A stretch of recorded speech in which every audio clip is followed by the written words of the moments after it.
a certain time that just assembling all the things together, like setting up the camera on the tripod, getting in the right position, connecting my phone, like putting it all over the table, all of this stuff, that takes a few minutes. So I might as well at least do two at once. So you still have to do that prep and deassemble every time. So once you already have them set up, it's quicker per video, filming time, etc. Basically, I would do more.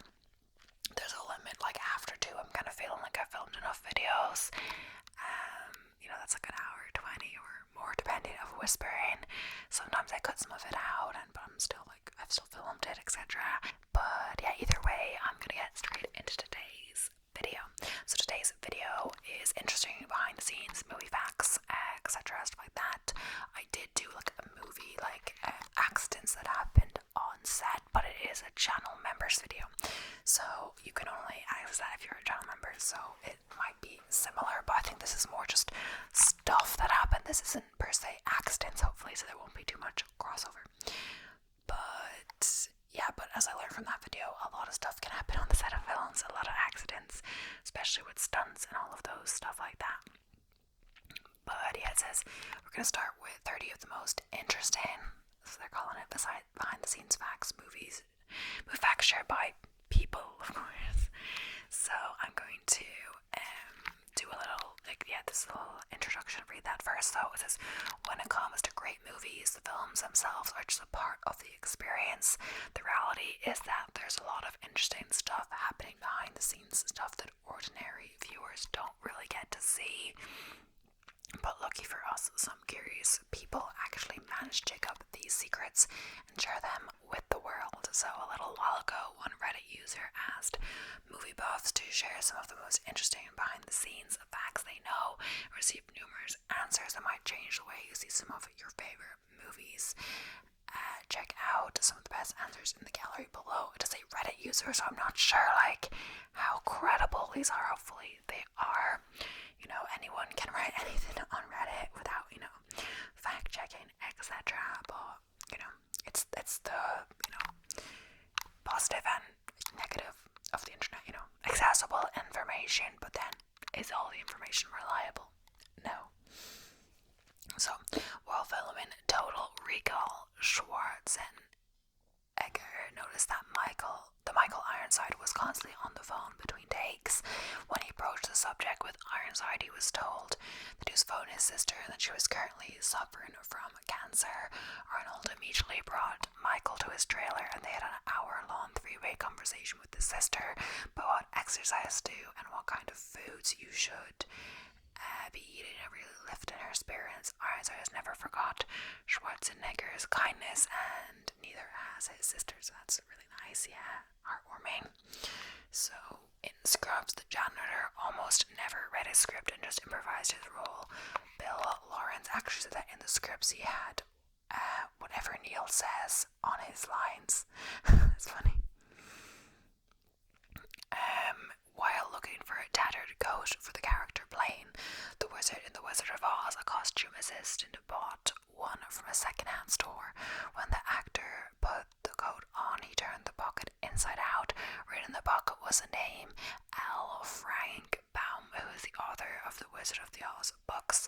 Baum's widow later identified the coat as actually having belonged to her husband. Oh wow, that is a crazy coincidence. It seems like a coincidence, but perhaps there's some reality with that, because it's a crazy chance that she picked that one up, etc. But if you're a writer, perhaps they say you start writing from your life first. It doesn't mean that all the characters are based on you, but maybe certain characters have certain things of you, or one character relates to you, or whatever one character is you, or maybe you put not just a character based on you, but different parts of yourself in different characters, stuff like that. So perhaps when they were writing that, they were maybe they described some kind of coat the character was wearing, and maybe they looked at their own closet to think about that description. So of course the costume designer would have any description written by the kind of author or something like that in mind to kind of keep it realistic. Perhaps I'm stretching there, but it's possible. While filming Guardians of the Galaxy, they had to do several takes of some scenes because Chris Pratt kept making the pew pew sounds when he fired his ray gun. In Life of Brian, the line after "Yes, we're all individuals, I'm not" was ad-libbed, bumping the extra up in pay for now having a distinct speaking role. During the film of Lord of the Rings, Christopher Lee corrected Peter Jackson on the sound of being stabbed in the back from the DVD commentary. When I was shooting the stabbing shot with Christopher, as a director would, I was explaining to him what he should do, and he says, "Peter, have you ever heard the sound a man makes when he's stabbed in the back?" And I said, "No," and he says, "Well, I have, and I know what to do." He'd been involved in some super secret operations of the British during World War II, which is presumably where he knew that from. So an actual robber was fleeing a drugstore or some such similar establishment and turned the corner onto the set of the finale of Leon the Professional. Oh, I've actually watched this, yeah. In which Leon's building is completely surrounded by cops, but seeing an army of actors dressed as policemen, the robber immediately surrendered. I guess they might have not known that they were like dressed up and there was a scene made, perhaps. Also interesting, this is unrelated to this, but when I was in Paris, I was on the free walking tour, I said, in Montmartre, and I think the tour guide mentioned about Emily in Paris and suddenly we were in front. I think I was like kind of zoning. You know, sometimes you just zone out, but there was a notice in front of us, and it was like saying that there's going to be filming Emily in Paris tomorrow. Maybe like they mean like the area's closed off because they're going to be filming or etc. like that. So technically, if I went up at that, it was early in the morning. Like if I went up there at that time or down there, because technically I was staying, you know. Anyway, that I could have seen Lily Collins, and yeah, because they were actually filming when I was in Paris. I didn't see them though, but I actually like Emily in Paris. That would be interesting. Apparently, I looked it up, and then they actually have to get their scenes filmed earlier, probably than usual, or just early, because there's like loads of restrictions during the Olympics or stuff like that. So they have to film it before the Olympics, I think, basically, because they don't want to do it after, and they'll be delayed, because post-production, all of that takes a while, etc. And I thought that was cool, but to be honest, I think it was already. I think the next day was the next day, which was like a Wednesday, and like I wanted to go to Disneyland that day, so, and yeah,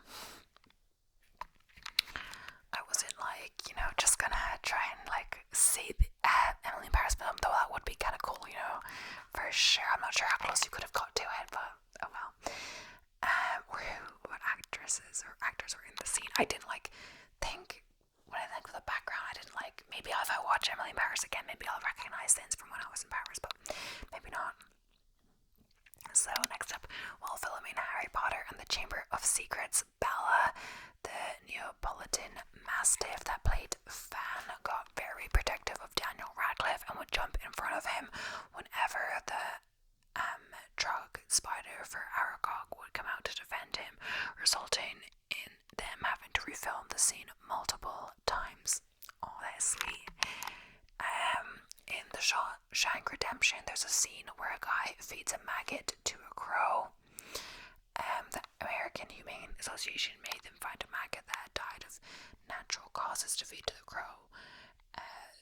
They wouldn't have given the no animals were harmed to make this film at the end if they hadn't. Oh, they actually have to like verify that. Oh, it's interesting.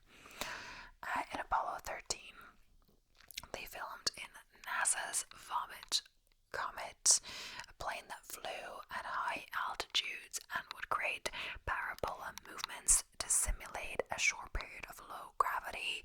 They built the Apollo spacecraft set inside the plane, and almost every scene featuring zero gravity was filmed in the plane. They flew over 500 times in the parabola. From the time that low gravity simulation would start, they would only have 23 seconds to unstrap from restraints, set up a shot, roll, and then strap back in. They completed all of these these flights in 13 days, the most underrated movie fact of all time. The only movie ever to film in actual zero gravity. I'm not sure when this article was written, just for a disclaimer, but yeah. Or when the thing. Or who, like, yeah. So in Lord of the Rings, The Two Towers, when Aragorn, Gimli, and Legolas are approaching the pile of smouldering and dismembered corpses looking for Pippin and Merry, Viggo Mortensen kicks a helmeted orc head and screams, thinking the hobbits are dead and gone. It's a really good scream and 100% authentic. When Mortensen kicked the head, he broke 2 of his toes. He used the pain and stayed in character. They kept the scene for the movie. That's crazy that he could like stay in character and just actually use that pain to better his acting. Fight Club was filmed in chronological order, and throughout the filming, Edward Norton put himself on a near starvation diet and avoided the sun, while Brad Pitt spent a lot of time at the gym and in tanning salons. The end result is we see Tyler Durden getting stronger and healthier while the narrator withers away. It's crazy. Near starvation, like that's, some people take their roles very seriously. I'm not sure. He says put himself on a near starvation diet. Like, I'm not sure if he needed to. Perhaps he could have done that healthier, but that's interesting. And they did it in chronological order. They don't always film in chronological order, of course, but that's good, because if not, then that would not be effective. We have some people do kind of like quite dangerous stuff for certain movies. Like I think Lily Collins, not Lily Collins again, but it was like that movie. It was like, is it Feed Me or something? I'm not sure what not Feed Me, I don't know what the movie was called, but it was about eating disorder, and I think she had to lose a dramatic amount of weight for that, etc. And as well, like, some actors have already bulked up and done like a crazy exercise regime for certain movies, etc. That's actually crazy. I was just thinking, my brother was going out for a walk and I just heard the door close, and suddenly he's right in front of me, the window. I'm like, he's walking past, he's on a mission. So with this one, I think it was The Shining. The kid didn't know they were making a horror movie. That's unrelated.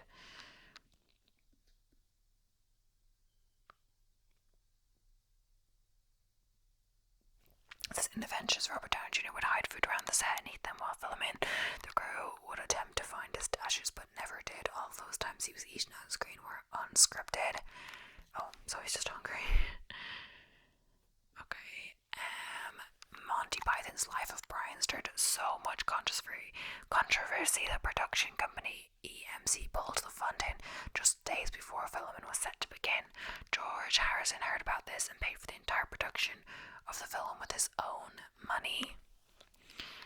The actors of Saving Private Ryan were put through basic training before filming, except Matt Damon, so that the other actors would build some sort of unconscious resentment towards the character.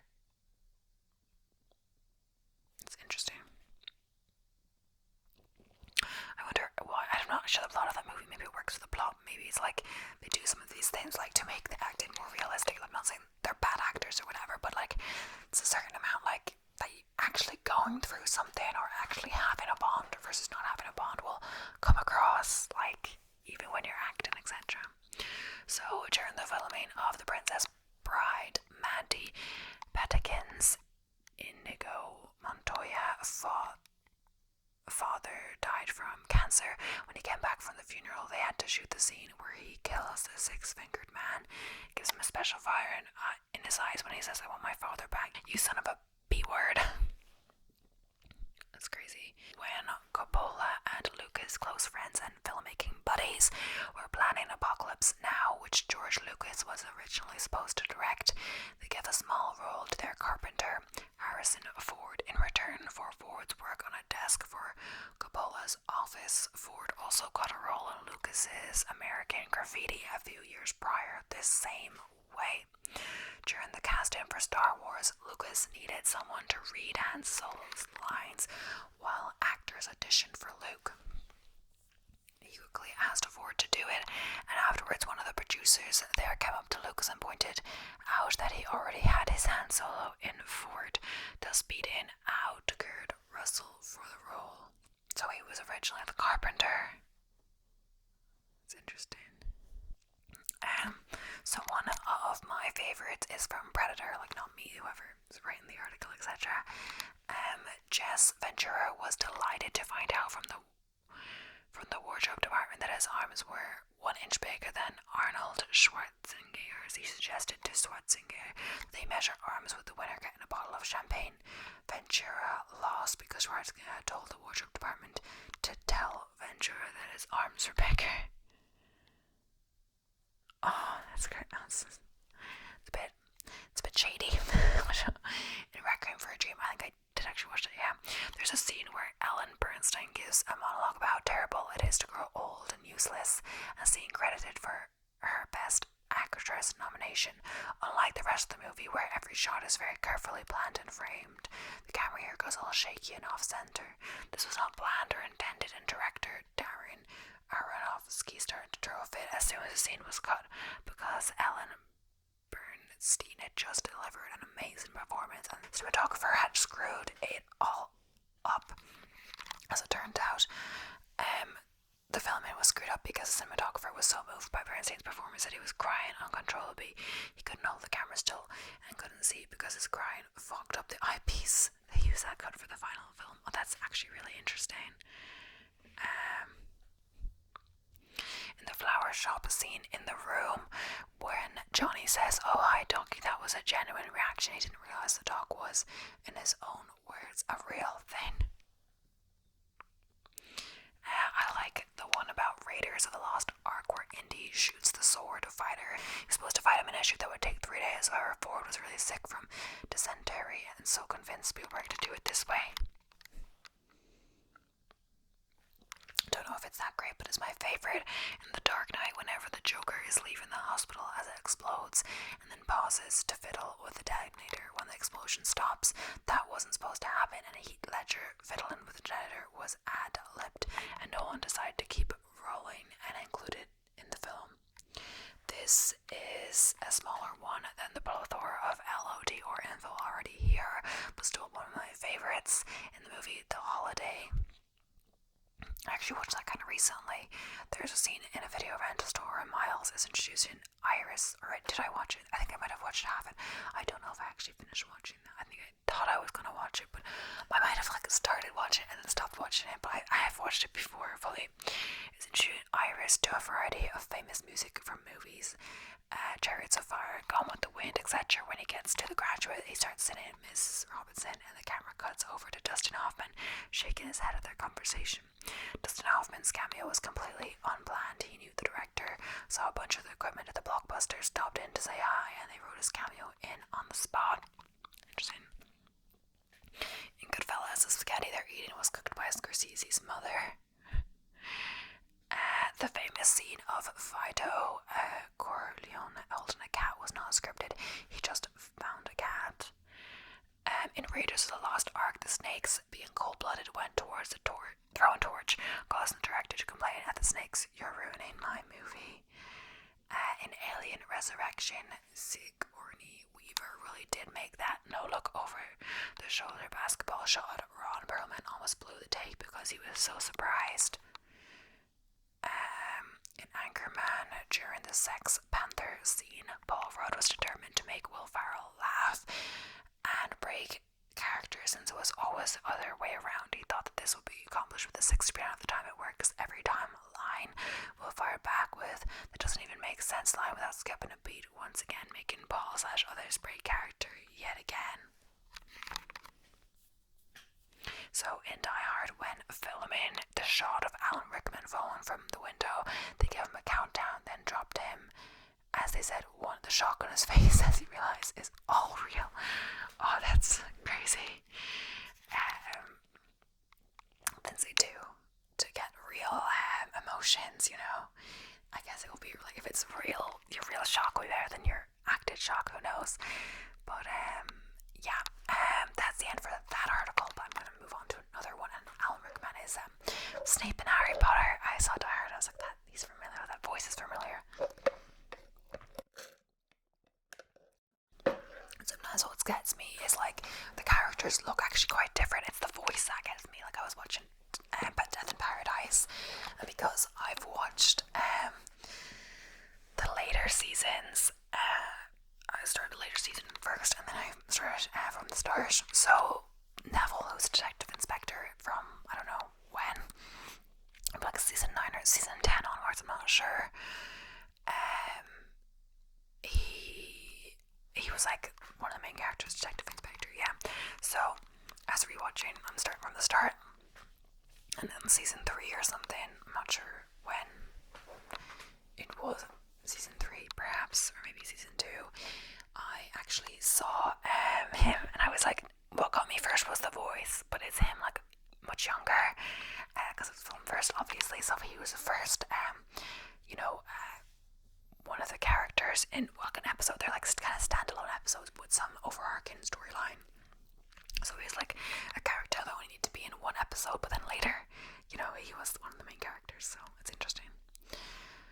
It says, now the next sentence is BuzzFeed will never be able to see these 19 films the same way after learning these jaw-dropping behind the scenes secrets. So,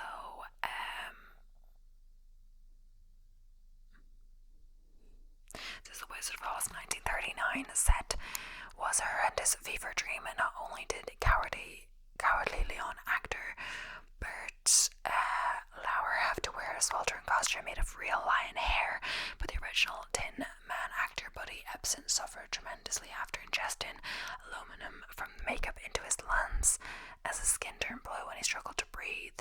The Callias studio heads replaced Ebsen with Jack Haley. Everything, everywhere, all at once. Oh, this is interesting.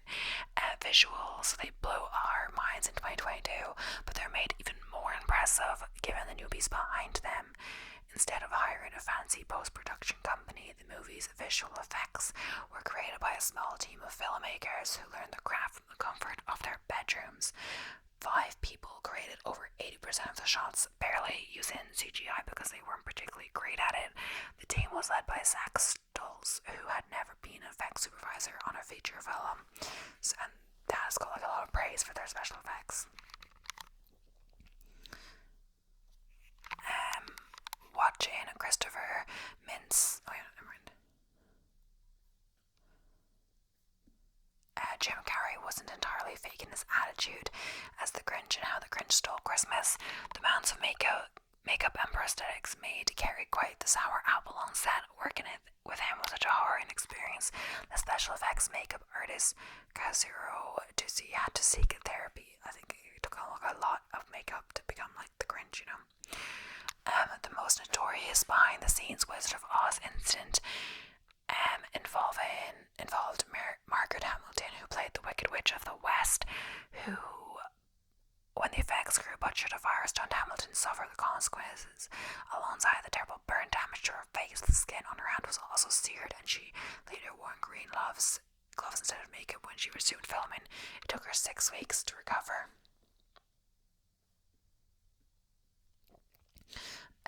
Marlon Brando is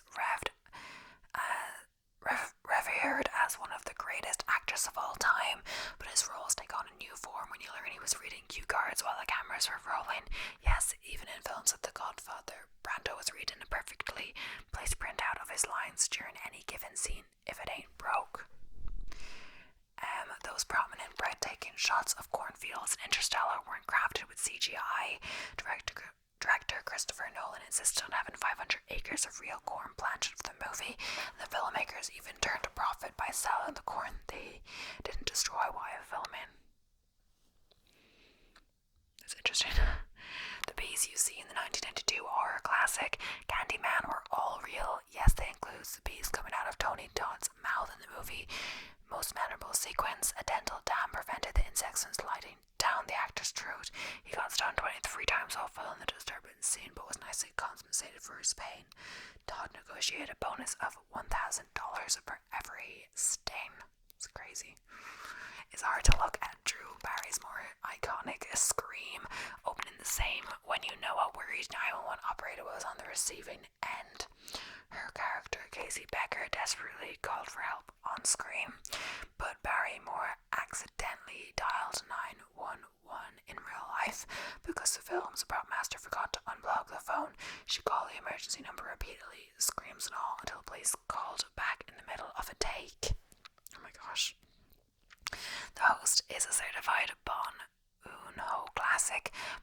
process behind those crazy sewer scenes was even nastier than you'd imagine. The DVD commentary revealed the entire cast and crew got tetanus shots and filmed in real sewers near Seoul Sands River. Some scenes required the actors to roll around in raw sewage. That's crazy. Oh, disgusting. All the lip-licking Heath Ledger did as a Joker in The Dark Knight might seem like brilliant characterization, but the behind-the-scenes reason for it is a bit underwhelming. Make no mistake, his turn as Batman's number one antagonist deserves all the praise it gets, but his discernment throughout the film was an effort to keep his lip prosthetics in place as they loosened when he talked. Like some of the stuff like that you kind of associate with the characterization and like you associate with the character, but it could be like just actually a real reason for it or something. The epic cinematic massacre in Inglourious Basterds nearly got the cast and crew killed. The fires in the scene were meant to be controlled for obvious reasons, but actor Eli Roth revealed the situation became a terrifying safety hazard when the flames grew more than expected. They said if we were there another 15 seconds, the stage we were on would have collapsed and we all would have been killed, said Roth. It's crazy how they let that stuff happen. If you thought the punches in Rocky 4 felt a little too real, it's because they were.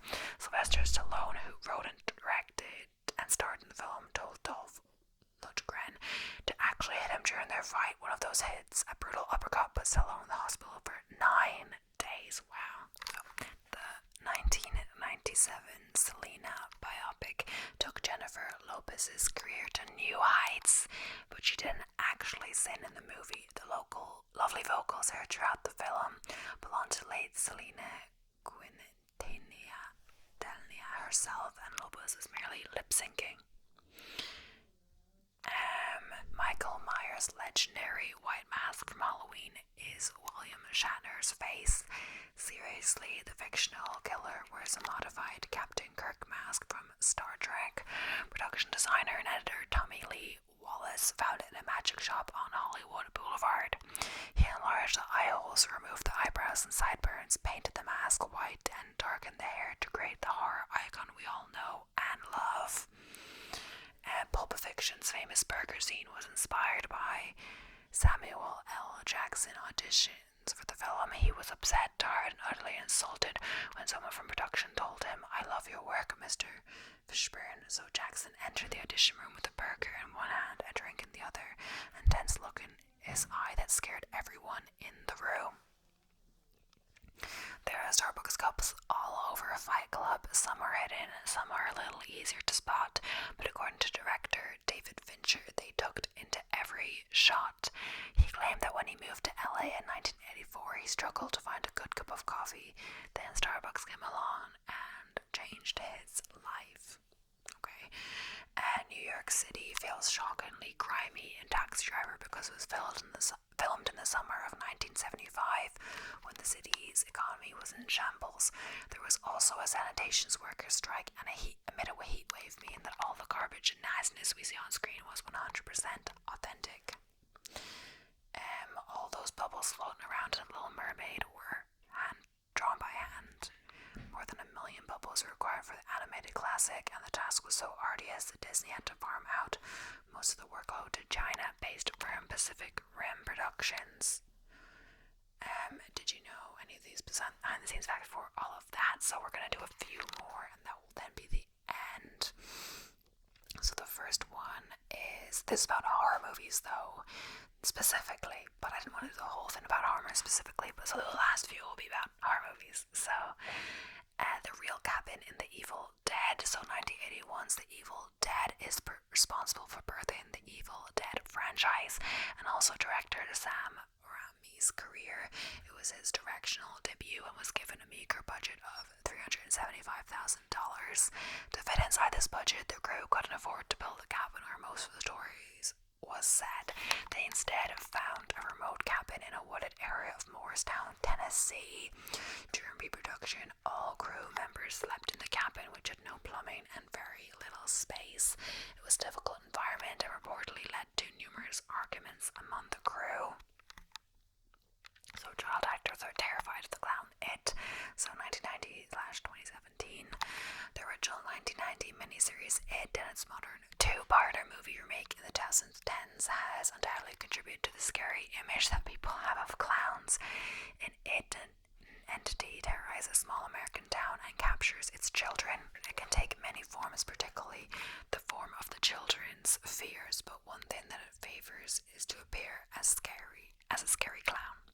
That clown was scary to the children on set too, while filming the infamous train scene where Pennywise the clown, Tim Curry, Drax, Georgie, Tony, Dakota. Curry remembers how the 7-year-old actor told him in between scenes the clown was scaring him. Curry tried his best to reassure him with some jokes. Similarly, while filming the modern It, Bill Skarsgård reported feeling bad because his costume was making some of the children look away and tremble. But when he got into character, the kids got downright horrified, and some of them even started crying in the middle of the take. It's interesting to see how children are still scared of these jolly fellows almost 30 years apart. Makes sense. If they're so creepy in the film. The vomit scene in The Exorcist. The Exorcist is one of the most controversial and frightening films ever made. It stars child actor Linda Blair, who plays the demonically possessed Regan. Priests are brought to Regan's home to perform an exorcism and cleanse her body of the demon. While there, they bear witness to some hellish madness, like Regan levitating in the air, excluding superhuman strength, or projectile vomiting everywhere. So apparently that bright green vomit was supposed to hit Father Damien Karras, Jason Miller, in the chest, but it accidentally hit him in the face instead. Director William Friedkin loved the actor's genuine shock and distress so much that he left it in the movie. Fortunately for Miller, though, that vomit was only made of pea soup. The Curse of the Exorcist. So, no film production has been plagued with more strange and eerie phenomena than The Exorcist. There are multiple back injuries on set, most notably for Linda Blair, fractured her lower spine during Regan's exorcism scene. 4 people involved in the production died unexpectedly, and the house where the film was set burned down after a bird randomly flew into the circuit box. Only one room was left unscathed, Regan's bedroom, where the exorcism took place. All these incidents have led people to believe that the exorcist was cursed, brought on by the story's sacrilegious contents. So what do you think? Was the production cursed, or was it just a series of weird and unfortunate events? Samara walked backwards in The Ring. So The Ring was The Exorcist of the early 2000s. It was the horror movie that everyone was afraid of and talking about. It features the evil spirit of a little girl named Samara who climbs out of television sets, soaking wet, and promptly murders anyone who watches her videotape after 7 days. It's a good thing streaming service didn't follow these same guidelines for rentals. Samara is a terrifying character. Between her ghastly appearance and her stiff, unnatural movements, there's a reason for that. Devi Chase, the actress who played Samara, walked backwards while filming her scenes, while we're then reversed in post-production. This approach is what gives Samara's movements that unusual, creepy look. It's interesting. Okay. An abandoned X-Files episode became Final Destination 2000s. So back in 1994, aspiring screenwriter Jeffrey Reddick read an eerie story about a woman who switched her flight at the last second based on her daughter's bad gut feeling. That flight shockingly wound up crashing. Sends a chill down your spine, doesn't it? Inspired and creeped out, Reddick wrote a script called Flight 180 based on this story. He used the script to land an agent and intended to pitch it to the popular 90s sci-fi show The X-Files. He never did submit it. Years later, Reddick turned that script into a feature-length film about a group of teenagers that unintentionally cheat death. Apparently pissed off by this, Death then goes through extreme lengths to course correct the universe and kill each teenager in the most absurd and gruesome way. Interestingly, this film was worked on by X-Files veterans James Wan and Glenn Morgan, who co-wrote and directed it respectively. That movie was Final Destination, which birthed one of the most successful horror franchises of the 2000s. So Buffalo Bill's dance was improvised in The Silence of the Lambs 1991. So The Silence of the Lambs isn't just one of the best horror films of all time. It's one of the best films, period. Its antagonist is a serial killer named Buffalo Bill Ted Levine, who based on the real-life serial killer Gary Heidnik and a few others. Although Bill murders women, he secretly wants to be a woman himself and uses the skin of his victims to create a female body suit. There's a famous scene where Bill is dancing in front of a mirror wearing a woman's shawl and then tucks his private parts in between his legs to view himself as a woman. While appearing in the original novel, this scene was completely improvised. The original script had Bill just simply stand in front of the mirror, but Levine wanted to put a different spin on this scene and show this character acting out his fantasies. So yeah, that is the end of today's video. That's definitely creepy, but yeah, I hope you enjoy. Don't forget to subscribe if you haven't already. Hopefully this is not too dark, because I can't remember if I had the light on or not at the start when I started filming the first video, but I think it's because the light was really shining in the morning and now it's died down a bit, so I haven't actually got the light of the room on, so it looks really dark in my app on my phone, so hopefully it's fine. But yeah, thanks so much for watching. I hope you enjoy.